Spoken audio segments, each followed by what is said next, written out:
Changing hair color in Photoshop seems like a pretty straightforward thing as far as just adjusting the hue in a selection, but there's actually some more advanced ways to do this, and we can actually add shine to some of the hair areas and make it look a lot more realistic. So go ahead and open princess.jpg. I'm going to give you a preview of what we'll be doing. So from this red hair, and it's a lot easier to take a photo of, say, a person with red hair or light brown hair or blonde hair and make it different colors, as opposed to dark black hair, especially if it's low lighting. If it's outside, a little bit lighter, that is a little bit easier. So we're going to convert this to brown hair. We're also going to convert it to black hair, and also adding these highlights here. I'll show you how to do that. And we're also going to change it to blonde. I know the selection here is a little bit off, but I'm going to show you how to do that in this lecture. I'm first going to show you another method. What we're going to do is duplicate the layer. So if you want to work on the other one with this method, that's fine. And after duplicating this layer, we want to make a selection of the hair area.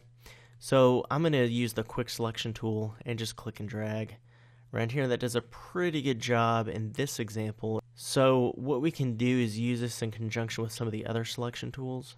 So I'm going to actually use the lasso tool and hold shift and just click and drag.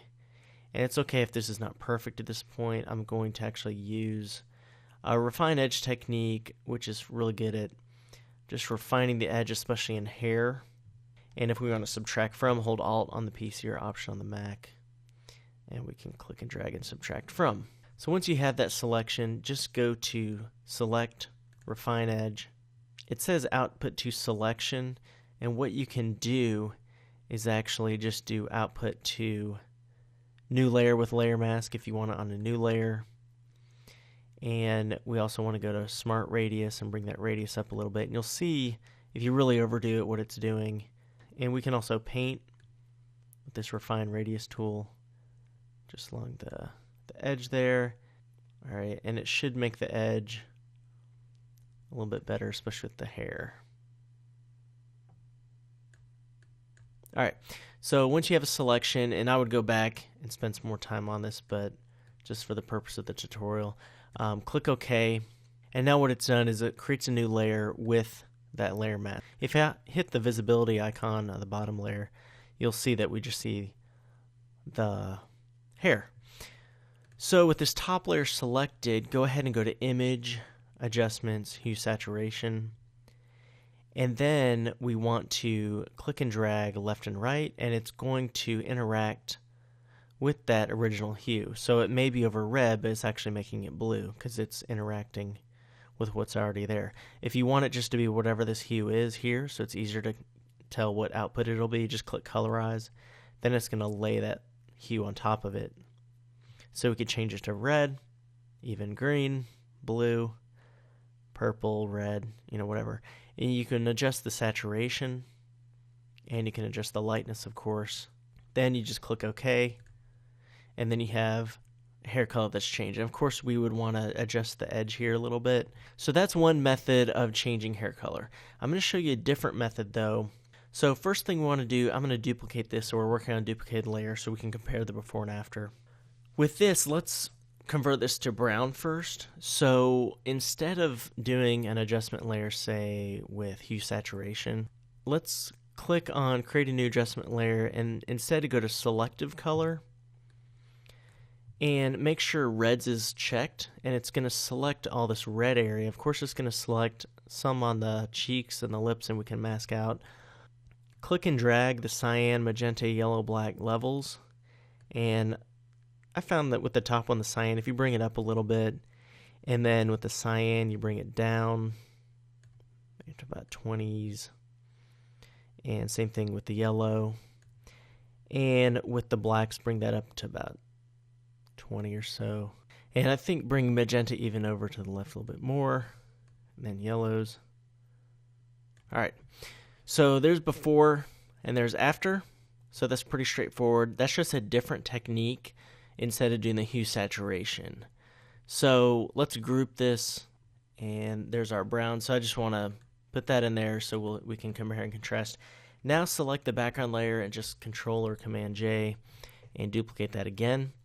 And let's convert her hair to black now. And what you can do, and I'll show you also how to mask out areas that might be affected that we could also do in the other one. Any of these, we need to mask out certain areas and just leave the hair adjusted. So for this new method, what we want to do, instead of selective color, let's just use a hue saturation adjustment, kind of like the first method I showed. So create a new adjustment layer, go to hue saturation, and make sure, this is very important, instead of master, make sure you check reds. And bring the saturation all the way over to the left. And there's still a little bit of red in there, so if you do the plus, make sure you click that red there. There. Alright, so now it's just desaturated her hair, and if you had areas that you did not want in there, you'd hit the minus, but that's gonna, well, that actually does okay. Because her skin color, see, if you get too close to this area where she kind of has rosy cheeks, then it's gonna remove that from it, so you don't want to do that.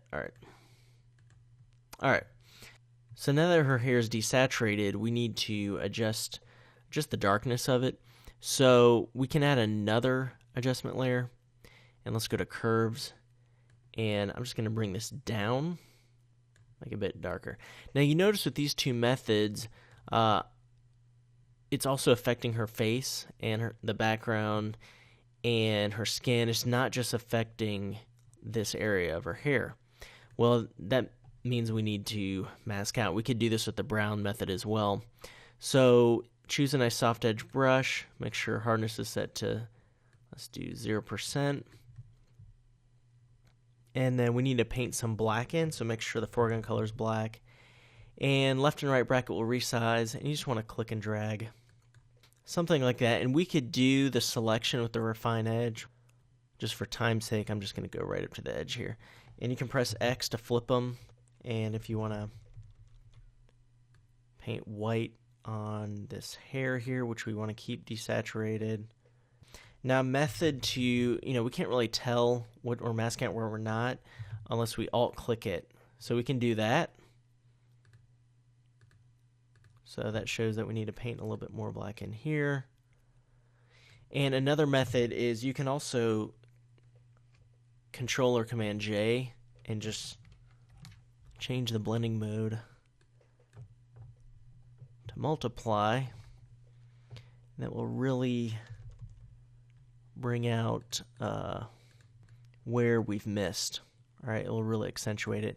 And then we can delete that duplicated hue saturation layer once we see missed a couple spots here as well. Now we have the curves adjustment, but we need to have this same exact mask from here to there. So we can just hold down Alt on the PC or Option on the Mac and click and drag it from one to the other, and it will do the same exact mask as you can see there. Alright. And you saw during that technique another method. If you don't want to use the curves adjustment, we could actually just duplicate this and then set it to multiply like we did earlier. That'll make it pretty dark as well, but I just prefer to do the curves adjustment because it just makes it darker and we can control it a lot better. Alright, so we have the hair here and it's pretty dark. We can double click on it, make it even darker if we want, and we could mask out the background as well if you don't want that to be affected and just the hair. But we can actually add a little bit of a shine to this as well. So add a new layer, and then we want to make white the foreground color. And then as far as our brush, we want a soft edge brush, and just click and drag over here where you think that the sun would be hitting, something like that. We need to add a layer style to this, so double click on it, or you can go to layer style, obviously. And what we want to do is under blending options, this top area, we want to hold down Option on the Mac or Alt on the PC and just click and drag, and you'll see the blend if effect, and then click that one over as well. So something like, for what I was doing, I've got about 62 and 175 or so. Alright, and then click OK. This is before and there's after. So it adds a little bit of shine to it. If you think it's too harsh or too strong, we can adjust the opacity of that so it's more subtle. There's before, there's after. So that's pretty cool. So I just selected all those and then created a new group. So we have brown so far, black, two different methods. One was selective color adjustment, and then the other one was hue saturation and a curves as well, and painting some shine on top. And we could do hue saturation for the first one too. I just want to show you a different method. Alright, so next one is blonde hair, and that one's the most challenging. What we want to do is we have this duplicated layer. Go ahead and press Control or Command J. Let's go ahead and, for this one, do a selective color adjustment again. Make sure reds is selected there. And just bump up the cyan a little bit, maybe up to 30 or so, 30. Bring the magentas over to the left, they're negative 34 or so. And then the yellows, bump that up to about 45 or so. And then bring the black way down to about, let's see, like negative 61 or so. So it still has a reddish hue to it. So what we can do is actually press Control or Command J, and that will duplicate the layer. And then you can actually change the blending mode to screen. And the problem is it's affecting all this different area around here. So we need that same mask from earlier, right? So instead of redrawing it, we can go to the black adjustment here we had over here, and Alt click and drag it over here. And there we go. We don't have to repaint it in, especially if we took our time. And I'm going to click and drag it again into both of those. Alright, so now it's in both of those. And you'll see an area where we missed. And that looks a little bit better. It's a little bit strong though, so you can bring the opacity down a little bit. Same thing with this one even.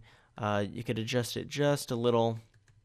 And another thing you could do is create a new layer and just paint, let's see, kind of yellowish, a yellowish hue on top with the soft edge brush.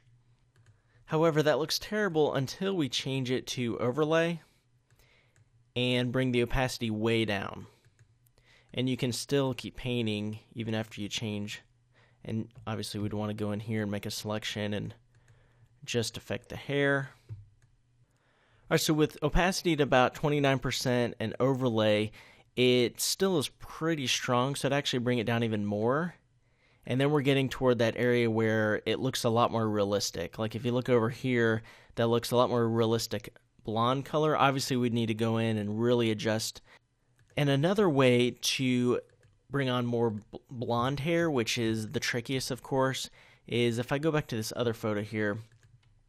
This is already somewhat blonde. There's kind of a red tint to her hair, but we could do that other technique that I was going over to begin with. So if I make a selection here, just like earlier, and for time's sake, because I don't want you spending your whole time just watching me do a selection, we would get rid of that area inside there, of course, and do a refine edge. But just for time's sake, just add a new adjustment layer.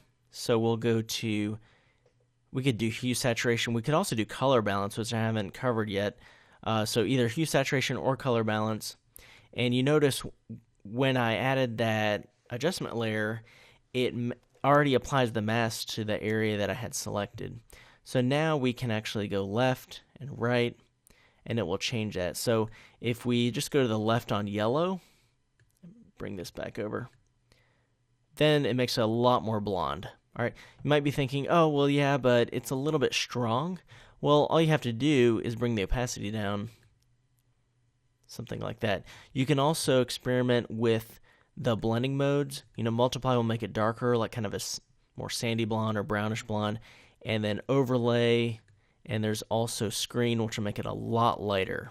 All right, obviously this edge we would change, and one way to do that, which we'll wrap up this tutorial with me showing you how to do that, because the edges are very important in this. So I'm zoomed in pretty far here, and you see the edge here. We've already got the mask made. What you can do is, I have the foreground color set to white. If you click and drag the edge here with the soft edge brush, it just makes a lot softer edge. You can also I have the flow down to about 60%, so you can try that as well. And that makes the edge a lot more realistic. All right. So something like that. And again, if you did the refine edge, that edge would look a lot better like we did with the first technique. All right. But the cool thing about using a mask is we can mask out after the fact. And we can paint some content back in as well. So that is changing hair color in Photoshop. I know I've went over a couple methods, but just a summary, we use masking and we also use layer adjustments for the most part, unless you just want to make an adjustment to one layer and not affect the layers below it. In some of these, we used selective color adjustments, where you just affect the red or the original color. Some we use hue saturation adjustment layers. And then in that most recent method, I also went over color balance, which you can use as well. The idea is that we want it to make it look pretty realistic. So practice this and we can get pretty good at changing hair color in Photoshop.